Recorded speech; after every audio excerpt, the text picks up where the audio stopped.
How do I find my football trials in Asia? So guys, hope you guys are doing great. Today we're going to train here in the usual place. This is the park. I have a friend of mine. We're going to train here together, but he's not here yet. I'm too early, so I'm going to do a bit of running and just around and wait for him. And yeah, you guys can see the exercise I do. If you want to copy it, it's okay. It's not copyrighted anyway. So yeah, see those young ballers. So what do you guys want to do? What do you guys want to see? A trick, yeah? Yeah. You guys want to see a trick? Yeah. Okay. Introduce yourself. Remove your mask. Remove your mask and say your name. What's your name? My name is Basil. Basil. What about you? Nabi. What about you? Saud. Ishaq. What about you? Aziz. Daud. Daud. What about you? Khalid. Okay. So you guys want to see a trick, yeah? Yeah. You guys want to see me do a trick? Yeah. Okay. Let's do it. Mass Media Records.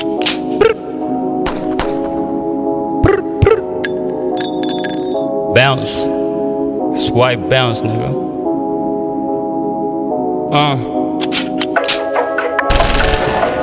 Do something in the square. Yo, nigga. Yo. I'm gonna get this shit right now. Yeah. Leave me alone. I need a call. When I be fucking the industry, you better give me a round of applause. Breaking the law, everything cold. All that we seeing is people be dying and sadly we're running from war. Leave me alone. I need a call. When I be fucking the industry, you better give me a round of applause. Round of applause. Why nigga pause? I am the man, my life is a movie, I'm moving until I be gone. Whoa, trust me, a woman, your rose. I am the man of the moment, I'm digging until I be sitting on gold. I told them my goals, they saw me and thought I was making a joke. I'm paying my roles and I don't wanna be put on the post. Yeah, bitches getting fucked up and they get dumped like a fucking bubble gum. Bro, sick enough to put your niggas on this bed looking like a runner. Humble was a fucking bitch, but I go dog when it comes to double tax. Niggas never want to double tap, but it's quick enough to send ahead of them. I admitted my fans, yeah. Gotta do it for my fans, yeah. Better beat it, but she want the ice, yeah. She a crack bitch. Yeah, she got a lot of mood swings, but she never ever wanna blow deep. Blue cheese is the routine, but she never ever wanna roll on me. Yeah, leave me alone. I need a call. When I be fucking the industry, you better give me a round of applause. Breaking the law, everything cold. All that we seeing is people be dying and sadly we're running from war. Leave me alone. I need a call. When I be fucking the industry, you better give me a round of applause. Round of applause. Why nigga pause? I am the man, my life is a movie, I'm moving until I be gone. This is not a tag team, this is that team, better put your paws down.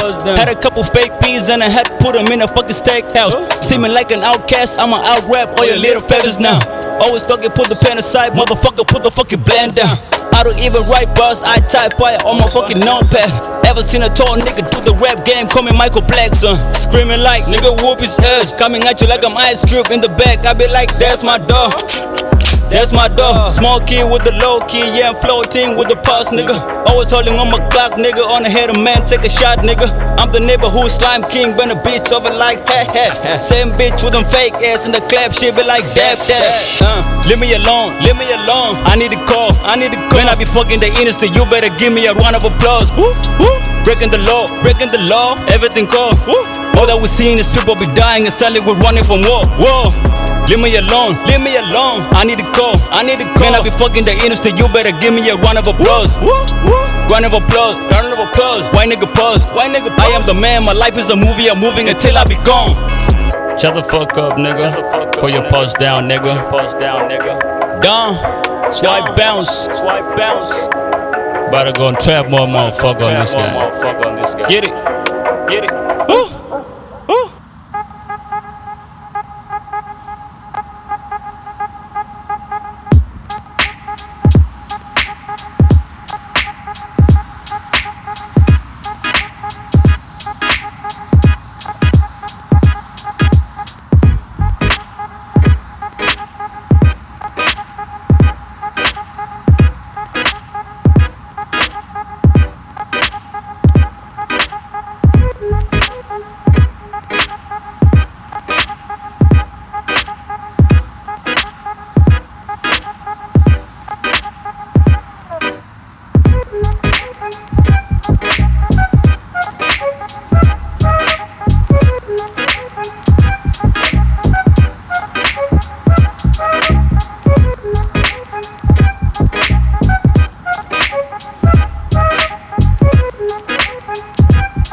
Okay,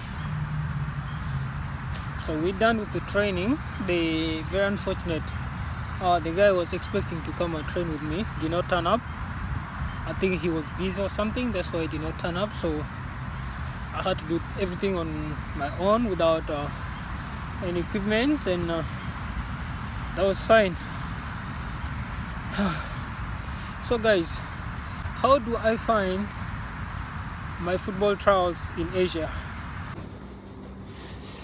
So guys, good morning, and today it's another beautiful day, and just woke up really pretty tired from last night's training, but I feel good. So yeah, and just straight to the talking, I just want to speak about how I got my trials while in Asia, and also like the ways you could use some of my ways to help you get your trials in Asia. So first and foremost, I would start from from the time I decided to leave Africa to come to Thailand, and then from Thailand to come to Laos, then from Laos to Malaysia, from Malaysia to UAE. So I'm going to talk about all these 4 different countries, how I found the trials in all these 4 different countries, and yeah, so let's get started to it. So first, first of all, I can say I only use 3 methods. 1, I was proactive. 2, I showed up to clubs. 3, I use agents. So all these ways, this is like everything that I did was around like all these 3 things. So the first thing was, when I left Africa, when I left Kenya, I came to Thailand. I only knew 1 agent in Thailand that I was talking with, but the agent had told me that I shouldn't come because he was like, the season is just starting in the next 10 days or 10 days or something. And I was just stubborn. I was deliberately like, nah, I still will come maybe in the 10 days or something, I may find something. And he just said, okay. So how did I get this agent? So I recorded what? I recorded a video of me playing. It's just a friendly game with the friends, and then I posted on YouTube. I just got the link. I was copying the link and commenting in every social media post that I found was about football, and people were clicking on my link, some were watching.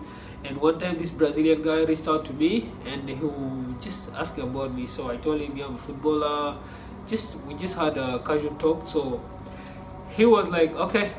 I asked him, where are you? He was like, no, he's right now he's not in he's in Brazil. And then I was like, can I come to Brazil? And he was like, yeah, but coming there was difficult, tricky anyway. So what we did, he gave me a contact of this other Brazilian agent who was in Asia. So when I reached out to this guy, he was actually not in Thailand, but he was in Indonesia, okay? And he had played in Thailand, he had played in Laos, and all these things, and also in Indonesia. And he was also a coach in Thailand at one point with a team. So when I reached out to him, the first time I sent him a friend request on Facebook, he like didn't accept or something, and I started like digging until like I found out his WhatsApp number. So when I reached out to his WhatsApp number, we started talking from there, and ever since then, that's when he connected me to the Thai agent. So when I got touched down to Thailand, he gave me this Thai guy. Like he when I touched down at the airport, the Thai guy wasn't home. He had taken a player for a trial. So I just he just sent me the location of his house. I went to his place, but I couldn't stay in his place because he had like 6 foreigners in his house, 6 foreign players in his house, which initially the apartment rules allows that he's supposed to have only 5 players in his in his house. So you had 1 extra that was not supposed to be there. So I had to go lodge in a hotel, and I stayed in a hotel for like a day or something. And when he came back, yeah, he made me, was like, okay, I don't have any trial right now, so just wait and be patient. And I was like, okay. So while I was just waiting, there was also a friend of mine from my country. He was also playing in Thailand. So when I tried to reach out to him, he made things complex. So like it did make it easy for me like to be helped or something, and I just understand. So I'm like, okay, cool. So I started reaching out to different people, just trying to see people on Facebook and this and that, and I landed on this guy. He was like, I think, a coach in a youth team in Thailand, and he was a foreigner as well, I think from England. And when I reached out to him, he was like, oh, okay, I can just give you a contact of this lady. She's an agent, you can reach out to her. So I reached out to that lady, and the lady, the next day, she came down, and she had already talked to one of the teams in Thailand called Polistero, one of the biggest teams there, like in the top tier. And when I went to Polistero, she came back the next day in the morning to pick me up. We went for the trial, but they at 5 p.m. By the time we reached for the trial, the club had just signed the 3rd foreigner at like 11 in the morning, okay? So by the time I reached there was no chance. So actually she had talked, I think, to someone in the management. I think maybe the person was, I'm not sure if the person knew that they were signing the 3rd foreigner, or she just wanted to be like, okay, bring your boy, let's have a look at him. So when I reached there, it was just, wow. They just told me, sorry, we signed a 3rd foreigner, and they have their U21. The U21 was playing in the regional league. So they're like, yeah, if he can stay and play in the regional league, it would be fine. But in my head, I was like, okay. But also them, they were not sure. They were like, they may not register for the regional league or etc. They would just loan out some of the players to other teams in the lower tier, and some go to the first team or something like that. So in my head, I'm like, okay. I was like, let's just move on. So my agent, I trained with them, and we moved from there. I went back to the hotel, and the next day, this agent, the male agent, like, yeah, he reached out to me. A coach reached out to him, and he was like, I'm looking for a winger. Can you get me a winger? And bam, that was my position. I was like, that was the right timing for me. So the guy called me, was like, tomorrow we are going for a trial. And I was like, okay, but I didn't want to stay in the hotel because I didn't have the money for the hotel. So he was like, okay, what we're gonna do is, if you impress that side, because you can't stay in my house, but if you impress the club, they might provide you with accommodation. So I was playing with my luggage at the boot of the car. So we arrived, dressed up, entered the dressing room, and first half I didn't start. Second half, I think around 87 minutes, I came on. So I had to play like for like 3 minutes plus 2 additional time, making it 87 minutes. So in that time, I wasn't like, in my head I'm like, I can't pass the ball, I can't play 1-2, because if I play 1-2, that's so basic, and everyone has been doing that. Let me just show something different in the 5 minutes that I have to just. So I was getting the ball and I was just dribbling and trying to whip it across or something, and the fans were really cheering me up every time I get the ball, and I'm just taking someone on. The fans would go crazy. At the time, the corona was not that serious, so there were fans in the stadium. And actually, it was a semi-final of a pre-season tournament. So when I was doing my things after the game, the coach was, I think, impressed, and he told my agent, okay, can you bring the boy back tomorrow? Finally, I was relieved. So my agent was like, okay, you are coming to my house today, but you're gonna sleep on the couch. And sleep on the couch, the mosquitoes of Thailand, they ate the shit out of me. Yeah, I woke up in the morning and my body was just, those mosquito bites, and I was just like, okay. So the next day we went, but in that morning something happened. I think a different agent brought a Korean player who plays similar to my position. It's just a forward. So they brought him without doing trial, I think so, without doing a trial, and they signed him. So by the time I came, I was no longer needed, but he couldn't tell my agent that, okay, we already got someone. Yeah, he just had to let me come, and very unfortunate, we were playing actually we were trying to play the third place playoff, and we were playing against, actually the team that I was trying with was called Mob Custom. It's like in the second tier, called T2. So we were playing against, I think Rayong was like, yeah, in the first tier. So we played against them, and first half I warmed up, I didn't start. So second half came in, I was still warming up, and bam, all 90 minutes finished without me getting on, and my agent was frustrated, equally frustrated as I was, and I'm just like, oh, okay, it's not the end of the world. So my agent was like, started asking me, so where are you going to stay, blah blah. He was giving me pressure to find a place. At the time I was dead skin, I mean broke, like I didn't have money. So for some reasons we just meandered our way back to the same hotel without, I think we had to go back to his house first. Yeah, we went back to his house first, and then after going back to his house, that very night, like one of the teams called him and they were like, we're looking for a striker. So he told me, perfect, this is an opportunity for you. So you go there, you're not going as a winger, you are going as in number 9. Going there, first of all, the place was like 7 hours away from where we were playing, from where I was staying, from Bangkok. It was 7 hours. It's called Khong Kwang. That was the name of the club, and that's the name of the area they were in anyway. So reaching there, it was already late. I couldn't train. I found the boys were training, and I just waited, and they took me to the dormitory where the other players were in. And there was another African guy from Cameroon or Ivory Coast, one of the two.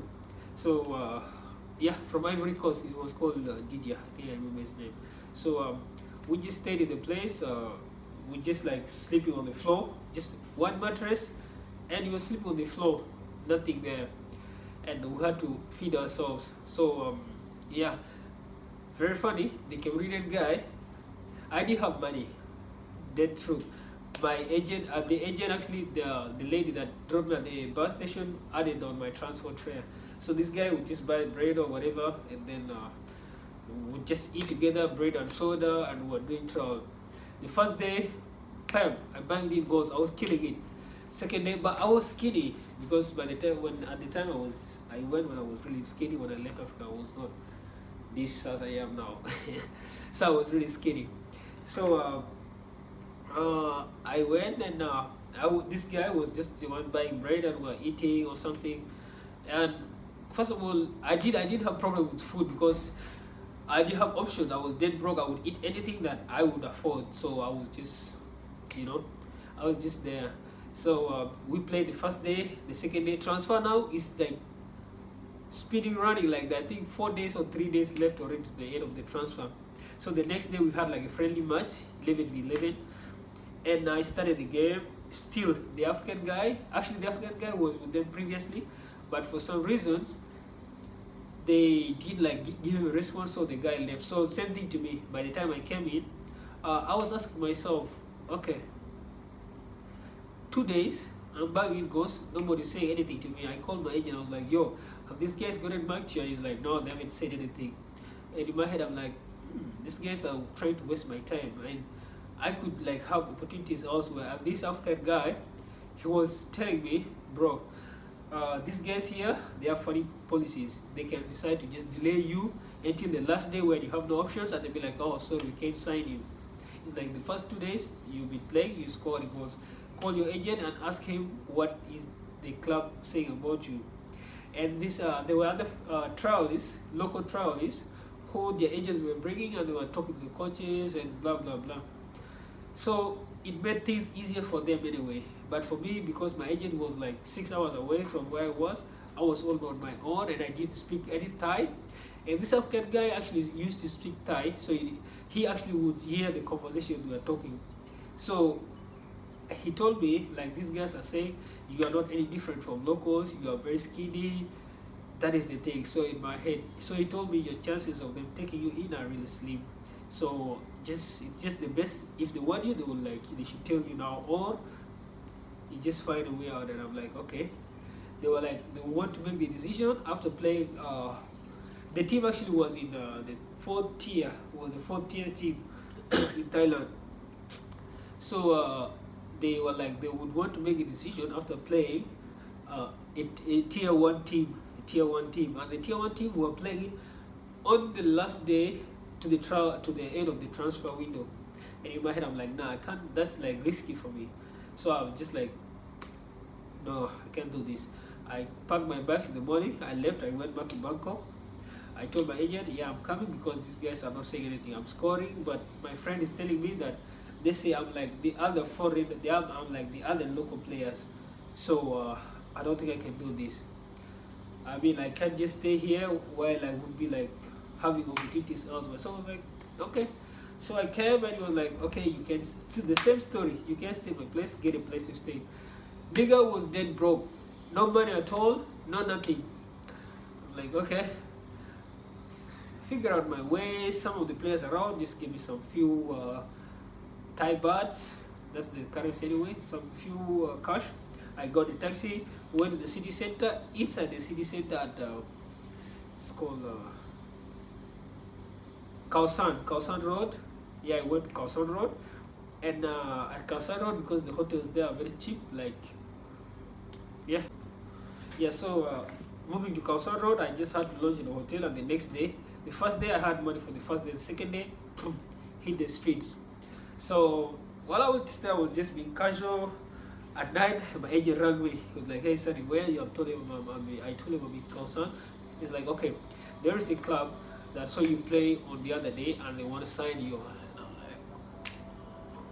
like, finally. So this club called me.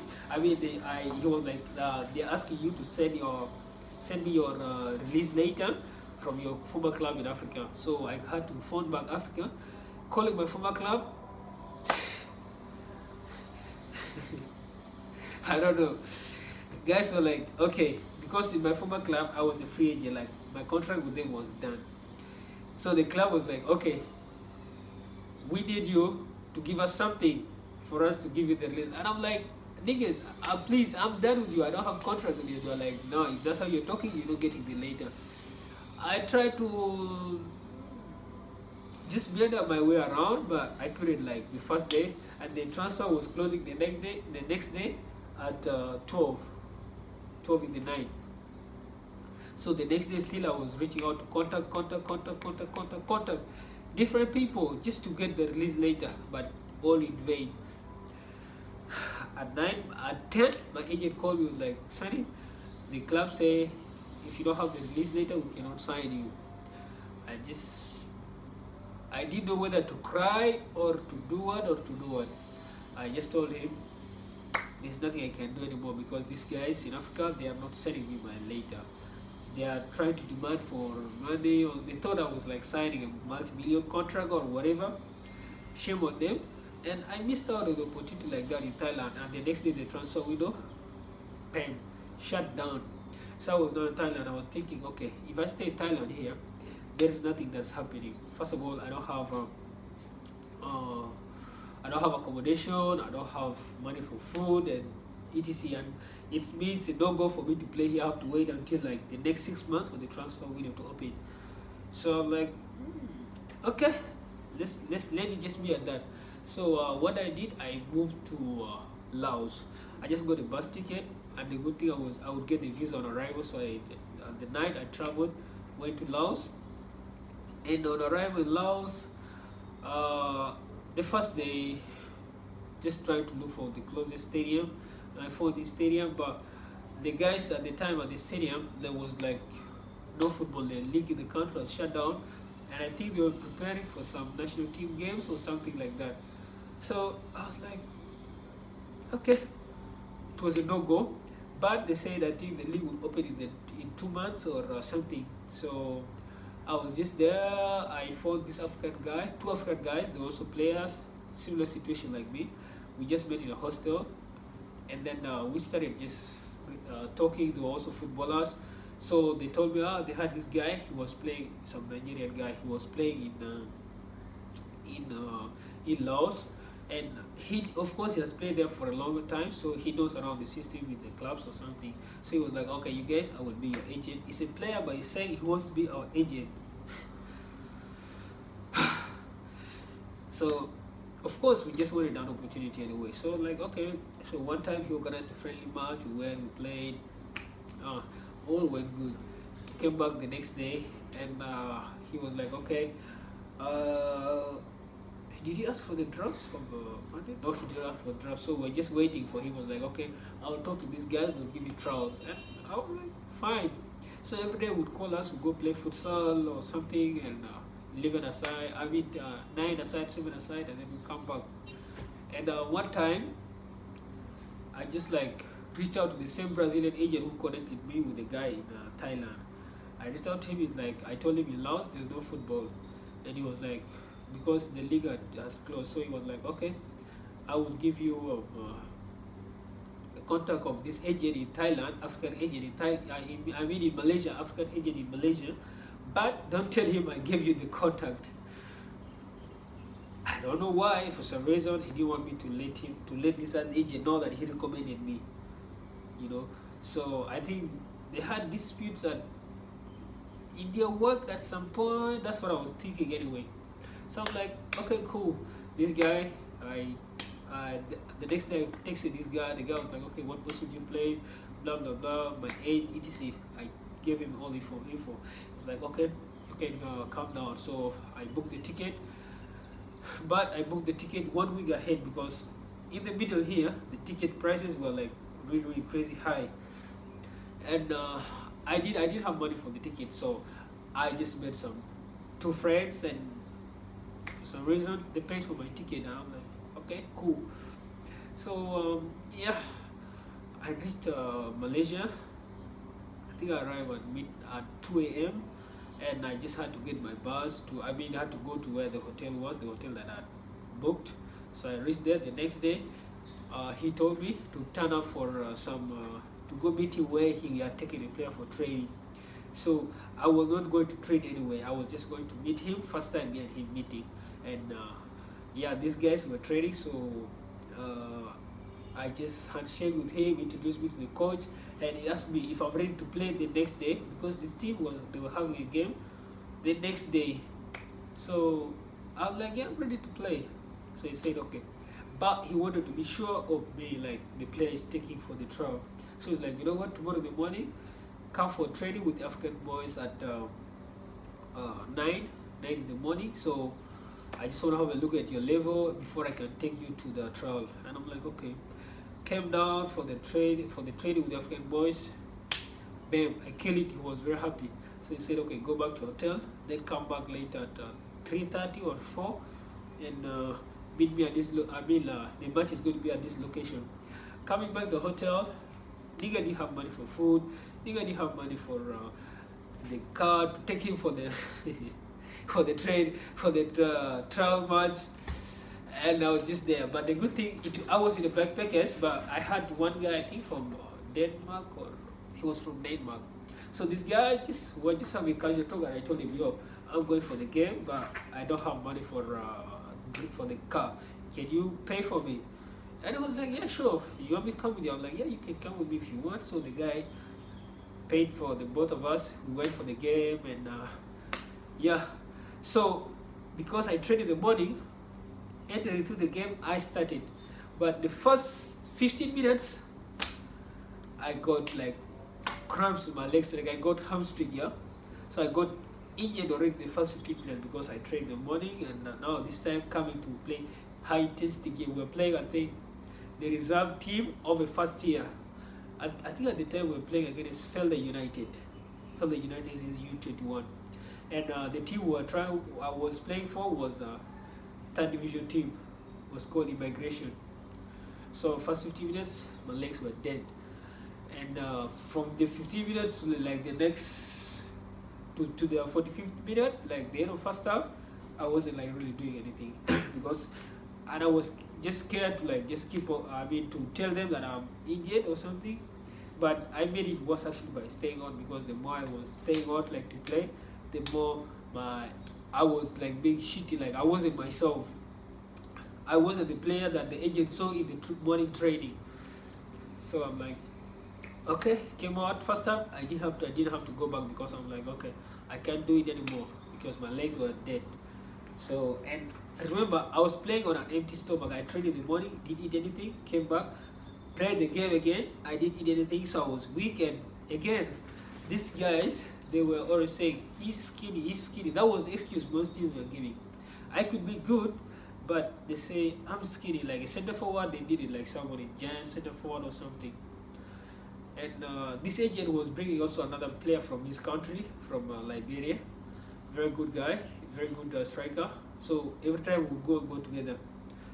So when this team were like, after the game, I wanted to go to tell the coach that, you know what, I trained in the morning and now I came for the game. So it wasn't my fault. I was just, my body was just not it. And the guy was like, it's okay, I'll talk to the agent. So I'm like, okay. So I knew, of course, I couldn't make it in the team, regardless. So yeah, stayed the next day. I think 2 days later, there's another club. He got a third division club. We got a trial with. I went. For some reasons, we were playing on a carpet. It was at night. So the first 15 minutes again, my boots. I think the first 5 minutes, my boot just opened down. I wasn't having original boots. They were like a copy, so they're not the original. So for some reasons, the downside just came out. So I was playing with just, you know what I mean, yeah. So I was like trash again, and in my head I'm just like, why is it this way now? I was just disappointed, and the other guy, the striker that we came with, was killing it. So I was happy for him. Then they wanted to negotiate to take this guy, not take him. For some reasons, they were not reaching an agreement on the salary or something, so they were just still pushing things. Then the next day, I came back. I mean, like 2 days later, those who had it friendly, this other player of my agent went, and he brought me along as well. So I went, and this time I used another friend's boot. They were smaller, but okay, they were better than the ones I had, because the ones I had were spoiled. So this time I went and bam, I killed it. They were like, oh, okay, he's impressing now. So on the deal, they were like, okay, they signed this guy and me, but probably would take me on the U21 because in Malaysia there was a contract like 2+ like you sign 2 foreigners and then 2 foreigners also who are going to play the U21. I mean the U20, but I mean like U20 foreigners. Yeah, I don't know if that makes sense. A rule that says you can sign 4 foreigners, 2 of any age, and then 2 of U20. Yeah. So that's where I was gonna fall. So a few days before the deal was being done, then their sponsor was still like also trying to make up their mind of the sponsor of the club, and looked like everything was agreed here. So after all was the last of the transfer window. Nothing happened. Also, this other guy did sign. He was really very, very good. He did sign for some reasons. And just 2 days later, lockdown came in. So football was stopped in Malaysia from March until August. So so in August, I was just been doing my like just training, running. I would barely miss a day without doing exercise. So yeah, where did I go? So yeah, when I was actually reaching out to different contacts, just being proactive until I also got a deal in Turkey, but for some reasons it also didn't happen. I'll talk about it some other time anyway. So for some reasons the deal in Turkey didn't happen, and when the football came back, I now was just playing like actually that season got cancelled for the 3rd division. It got cancelled, so it was still like going to be a loss anyway. If I had even signed with the club, it was going to be a waste. So the season got cancelled, and I was just a free agent again, and I was just playing socially with friends, playing there, just killing goals and trying to reach out to people who I was playing with. I was just asking them, you guys know any contacts of coaches or whatever, and they were like, some would say yes, some would say no, and then they would give me some exchange contacts, until one day I got a contact from this guy. I became a coach of certain academy, Falcons. I remember the academy is called Falcons. I think after they have from under 6 to under 11. Yeah, so not to under 12. So I was a coach there for a few days. That's where like I was getting some money like to keep up myself for my upkeep. The pay wasn't that bad because I would only like train twice a week, and I was just paid per training session. I was paid per training session, not like per month or anything. So from there, I got this contact from this coach, and this coach connected me to another coach, who connected me to another coach. So the other coach, he just had like there were trials of this club that were happening, and he would send me links of different coaches, and I would reach out to them. So one time, I also reached out to this coach, and he was like, oh, there's this team, they are holding open trials out, so you can go there. Like, they were a top tier team in Malaysian League, in the Super League, but they were relegated to the 2nd tier. So I went there. The trial will happen in December. I went there, and there were about 80 players, okay? And this time I was fit, like my body was perfect, but still going there, I played like you just play one first half and all of you get out, another set enters. So I reached there, it was raining, I played good. I thought I played good, and I actually played good anyway. But for some reasons, after that, they were like, okay, you guys can go, and we'll call you. So we're coming back. They texted me, and they were like, the coach that I had reached out to first to connect to inform about the trial was like, okay, the head coach says you are good, but you are skinny, and they want people with experience, and also you are young. So they were like, so you are not the fit for the team, because probably they were fighting to go back to the top league again. So I was like, okay, I understood it, and I still went on just playing with my friends. Like, I had many friends anyway along the way, so every time they're having a social league game, I would go down, play with them, and also try to get different contacts. And from there, some were like, oh, what club you play for? This, I'm like, I don't have a club. They're like, okay, we'll help you. This, of course, people always talk anyway. At the end of the day, some don't do anything. Until this other time, there was this club. The club that I told you, like, I was,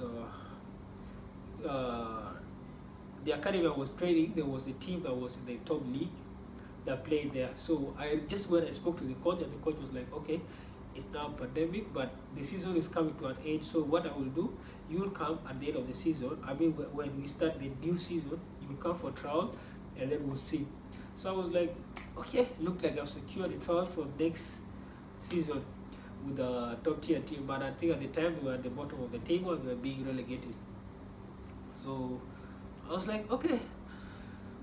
When the season ended, the club like was dissolved because Malaysian football had the rule that all the clubs had to transform from FA to FC.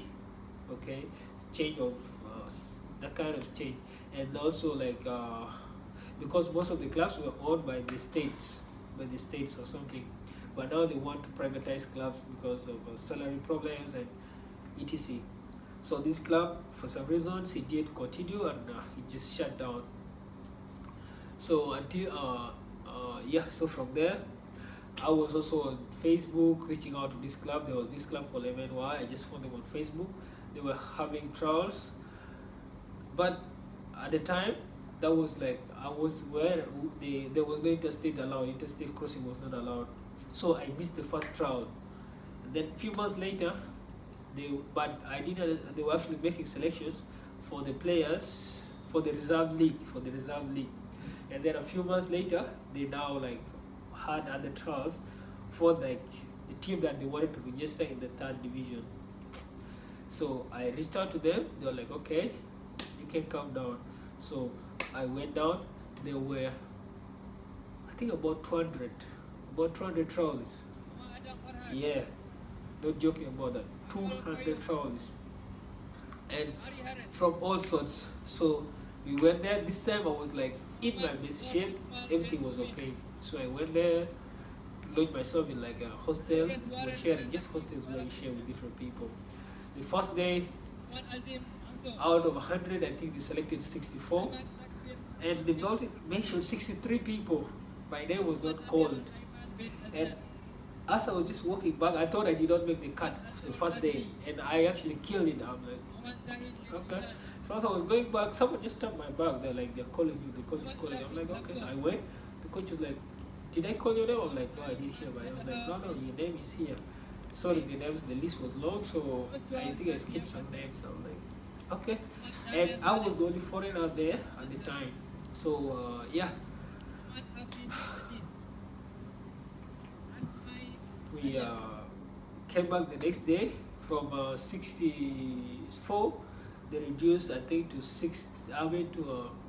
40, from 40 to 30, final 26 or something.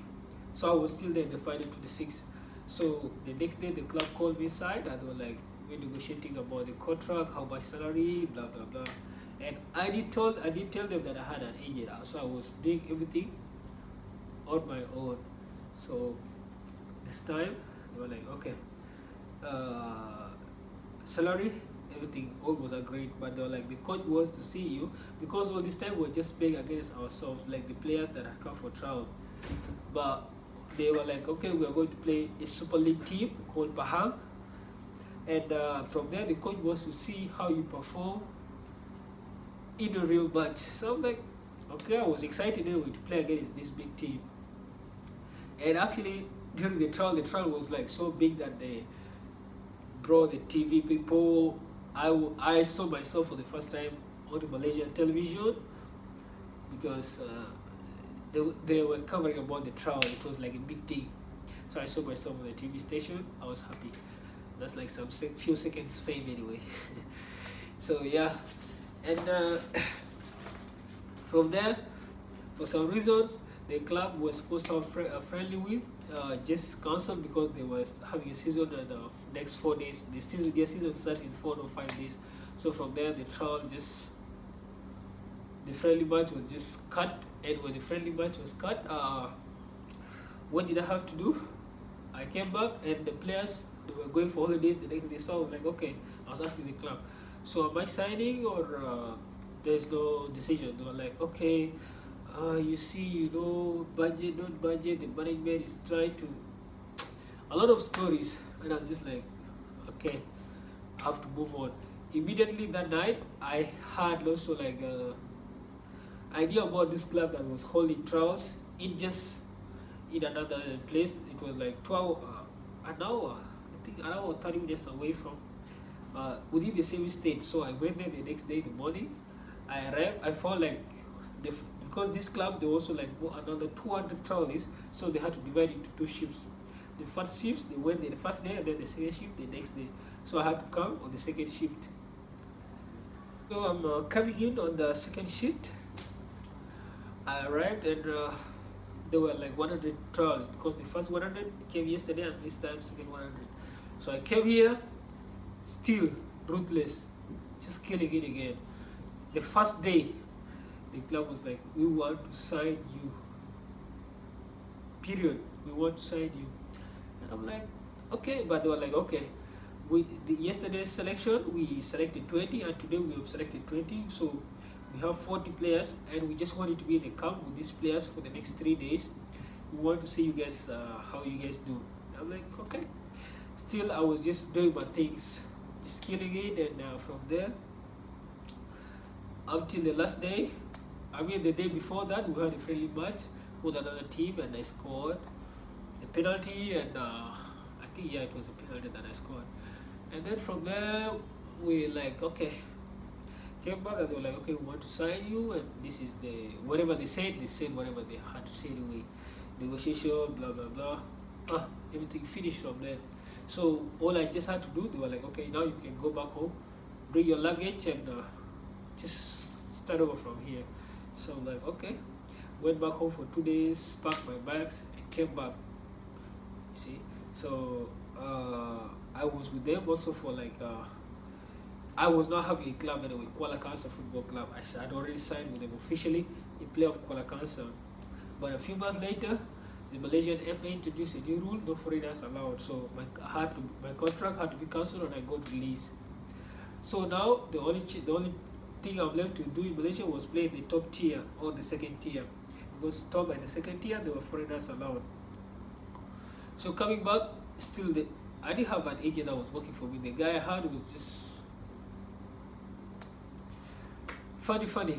He wasn't like helpful to me in any way. Apart from the first trial, the first 2 trials he got me, but the rest I was just getting them through connections of friends that I made or people that I met at the pub or something.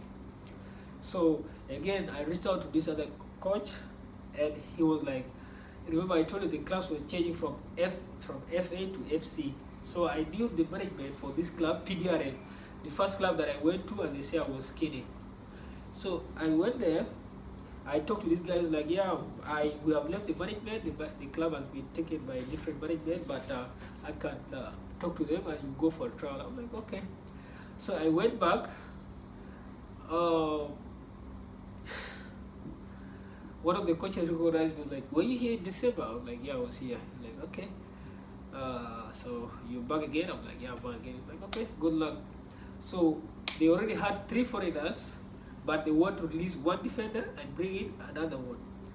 So for some reasons, they didn't want to tell me that they are not looking for a foreigner because they already have a replacement for the guy they want to release. They're importing him in. So I'm like, okay. I came in and we had training. It was just only training, and that was actually during Ramadan period. So these guys were fasting. So they would train at 11 or something, and the training would end at 1 a.m. or something. And yeah, so train first day, second day, and me, another foreign player who actually right now signed for a different team there, but we were there also in December, but him, he couldn't like, they did like give him a cut in the team. So we came, but then the last day, the second day or the third day, they were like, you know what, Sonny, we're really sorry, but the truth is, we are only releasing one foreigner out of the 3 foreigners we have, and his replacement, we already got him. We're just waiting for him. I think he's doing quarantine because he was flying in from a different country. So to be honest, we're not looking for a player, so we just don't want to waste your time. And I was like, you should have told me that on the fucking first day, not right now. I'm like, okay, cool. So I just came back. I was just staying in my place, got back to my house, and that's where I knew that the transfer window, and I was just doing my reaching out to different people anyway, and that's where the Armenian thing came in. But for some reason the Armenian deal did not go through because of some misunderstanding or whatever between the agent and the sport director. And then a few days to that, I found out that the transfer window in UAE was open. So coming to UAE, I had a friend of mine that we just met on Instagram. Like, he sent me a contact. He was sending me a lot of contacts because he had visited UAE before for vacation because his brother works here, so he visited UAE. And he's a footballer, very nice guy. So he was also looking for clubs, but for some reasons he had to go back to finish his studies, and then he would come back. So he had made some few contacts here.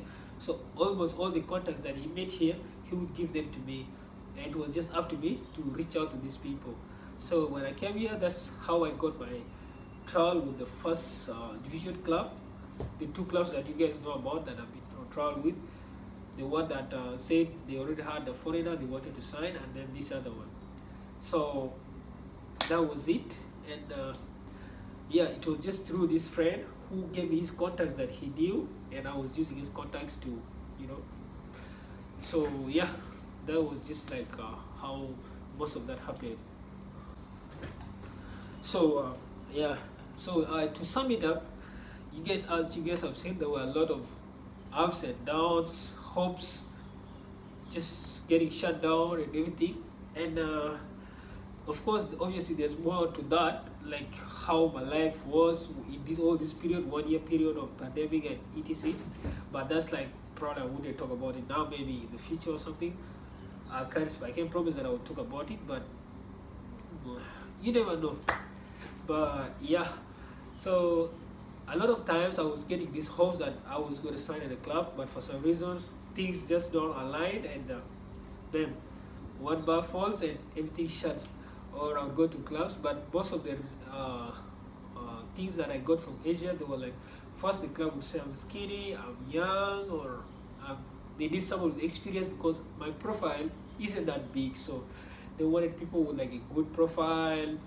Also, you need to have these big agents that have influence in how do you call it, that just can go influence and manipulate decisions and all that. So but the fact that I was just trying to take most of the things on my own, I didn't want to rely so much on agents, because if I relied on them alone, I probably wouldn't have even gotten the opportunities that I got. Because it reached a point now that I was even sharing my contacts with the agent. You see, it was crazy, because I think I was very proactive. But anyway, the people I knew, he didn't know them, so I didn't have problem sharing my contacts with him, sharing my contacts of the coach or the president of the club with the agent. It was fine with me. I would share, and this is just how it is in football. It's just about sharing contacts. There's nothing wrong with giving somebody contact of somebody. It's up to him to go and talk whichever way he wants to talk about to the person.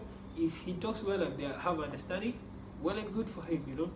I always believe, like, a burning candle loses nothing if it lights another candle. So if also it hasn't been for the contacts of this other friend, I wouldn't have gotten the trials in the UAE.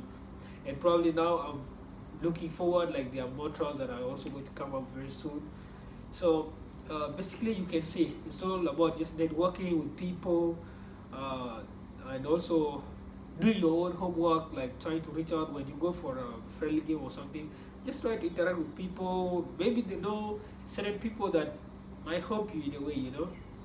Someone might be a brother to an agent, and then like it could like help you a lot, you know. So all these kind of connections, like they were always going to like be helpful to me, and I was just like, okay, this is just like how most of my things were coming, you know. And did I show myself up to any club? I don't remember showing up to any club anyway, but it would be one of those things that I can do. I only did that once in Africa where I showed up to a club, but for some reason it did. So I'm not telling you what club it was, but I showed up to one of the biggest clubs in this country one time, but it did go well. I wasn't given a chance to travel anyway. For reasons I don't know. So yeah, you guys, as you can see, it's just about perseverance and being resilient in all these things that you want to do. If you want to achieve something, you got to sacrifice, be resilient, and all these things, you know. Don't complain and don't rely on anybody. It's not good to point fingers at people. Just look at yourself and be like, I could have done this, you know. I could have reached out to this coach by myself. If the agent is not doing that, I could do it myself. And most of the time, actually, I'm giving out the contact to an agent to talk to the coach. Sometimes I would follow it up because it's all about me, you know. So it's just crazy, but yeah, guys, that's just been it. And thank you for staying, and I hope you guys enjoy the content. And from there, goodbye from me.